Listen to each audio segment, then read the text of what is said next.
All right. Hello, everyone. So, we are going to talk about the secret sauce of blended learning, which is online formative assessments. And this is just kind of a reminder of which we're talking about with blended learning and the St. Vrain Valley School District model. And last time in the last module, we talked about when the cook tastes the soup, that's like the formative assessment.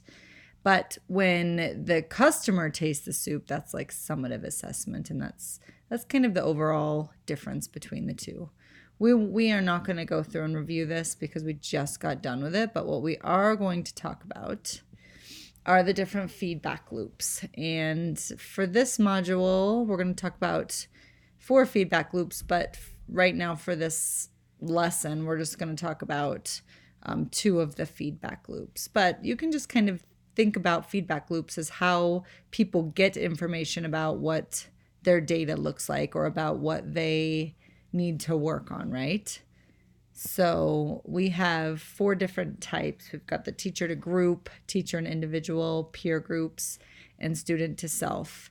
The difference between teacher and group and teacher and individual was kind of difficult for me right at first. But once I started thinking about a Kahoot, and when I do Kahoots, I get information about the entire group and maybe what the entire group needs or doesn't need, versus over here it's an individual score. So that really helps me to keep in mind when I think about the difference between these two. So we'll talk about the teacher to group feedback loop first. And this is really anything where you are getting data about the entire group to say, oh, hey, do most kids learn this? Or do I need to go back and reteach this? So whatever you use to get a taste for what the whole group needs still, or if they learned what you were trying to teach or not, is teacher to group. You can just see some of the different apps we give as examples. There's definitely more than this, but these are just some good examples.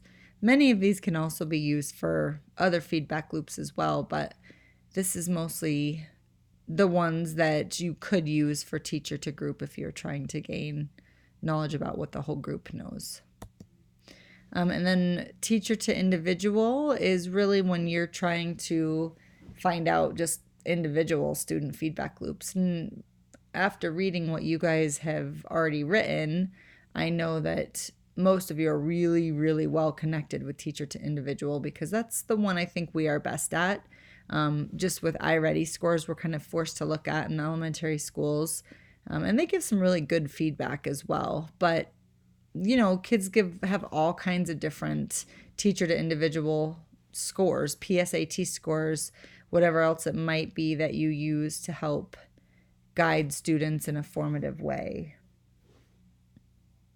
Okay, and we use these different apps, but again, there's more, way more. And there are also some of these that you saw on the teacher to group because you could really use them for both. All right.